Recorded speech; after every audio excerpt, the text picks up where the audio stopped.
Do you want to tell us your name? Sure, my name is Jean Larson. And how long have you been a pastor? 28 years. It's hard to believe. So you had experience in the ALC? I was ordained in the ALC in 1981. And remember back then, I think I was the fourth woman in the Rocky Mountain district of the ALC. And have this indelible remembrance of this first retreat after Easter. Montana Synod has this wonderful tradition of going to Chico Hot Springs after Easter. It's a lovely old spa.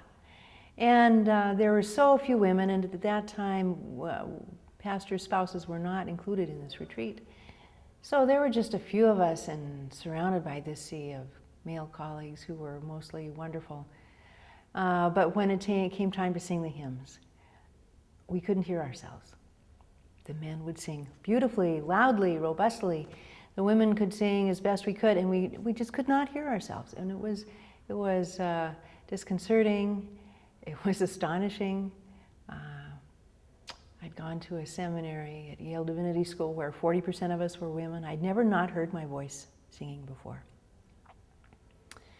And for the women, it became sort of a paradigm that, oh my gosh, we're glad to be here. We know we're early on in this process, but it'd be nice to hear our voices. And then several years ago, I think well into the ELCA years, it struck me at the same retreat. Here we were. Now spouses were welcome. So there were spouses, but there were also lots more women. Lots more women. So many that our women's breakfast has had to move from the wine cellar to the boardroom to a much bigger place that can accommodate all of us.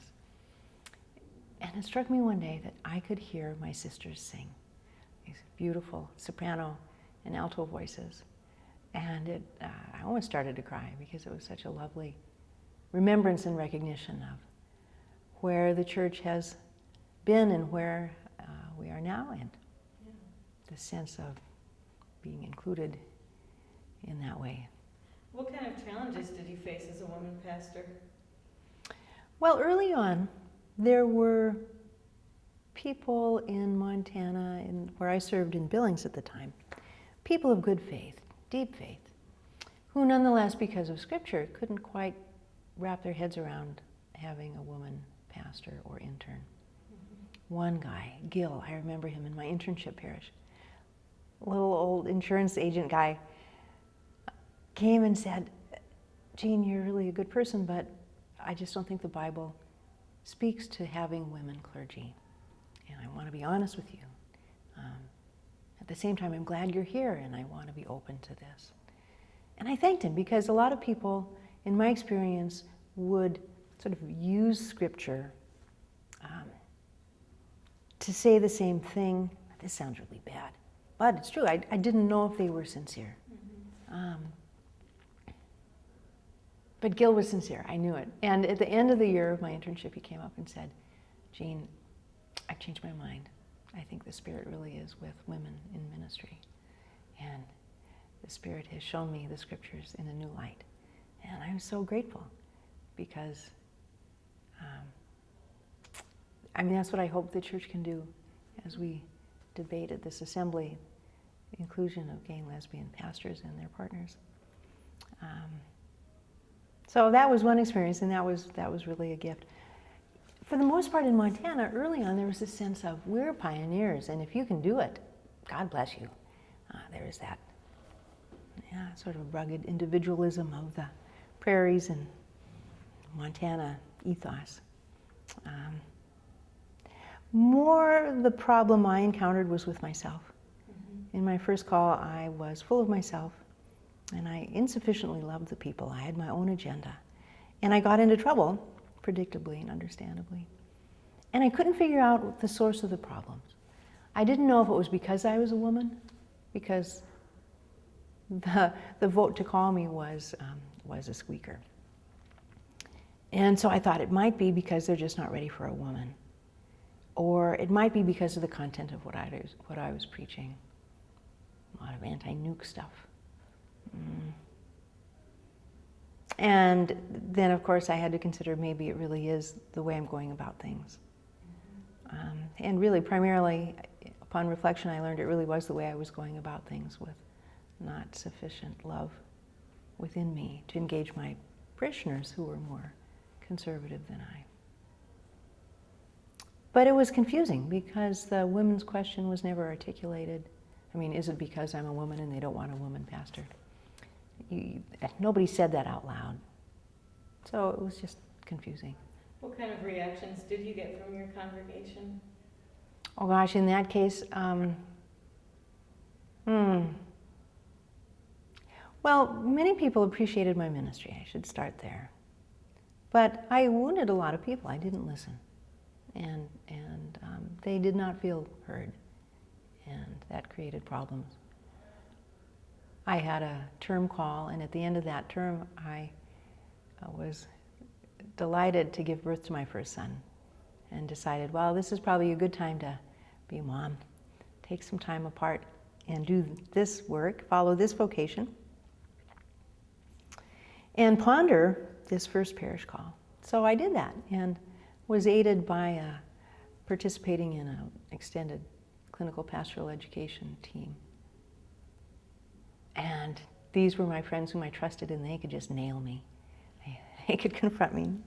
I whined about what had gone on, and they just said, oh my goodness, you sound pretty intolerant. You sound like you had some violence in your heart. And that was, of course, the last thing I wanted to have or be, and they were right. So it was that loving confrontation that allowed me to really still hang in there and say, maybe I do have a call as a parish pastor. And I was grateful for that. So I received another call, and it was very affirming. And over the years, I've become wiser. I love being 56. I love being in the church at this stage of the game, because I can still address issues that are on the edge, and yet I can do them with more wisdom than I did as a young person.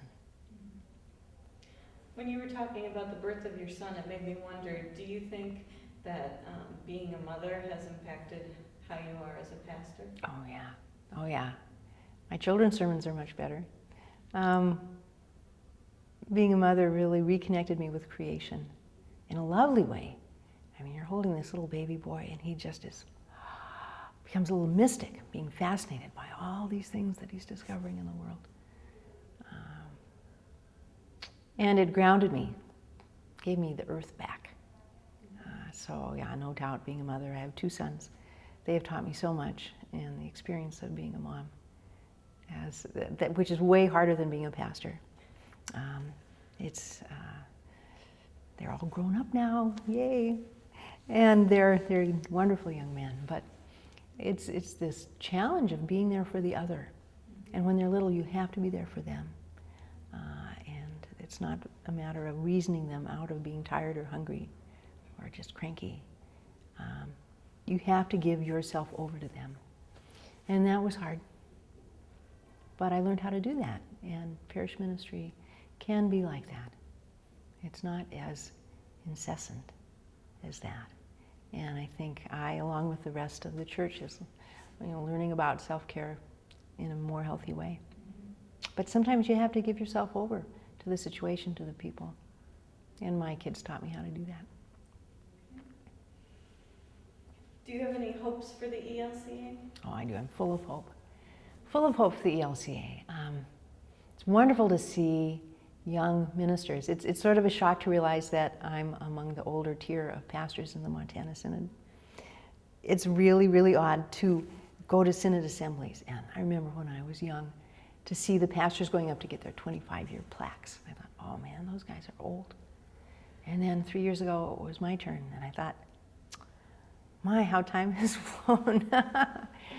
But I'm full of hope. The young clergy I see are wonderful. A young woman in my parish is heading off to PLTS in the fall. She is going to be a great pastor. We're in such good hands.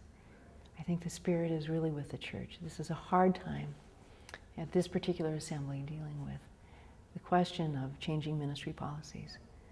I support that change, and I'm hopeful that we will have that change. I grieve for those for whom this is so painful. And I hope they can find a way to stay in here and be church together. But I do believe this is a movement of spirit, and I'm very hopeful that we don't know the half of it yet, of what gift this will bring to the church. All right, well, thank you. Yeah, thank you.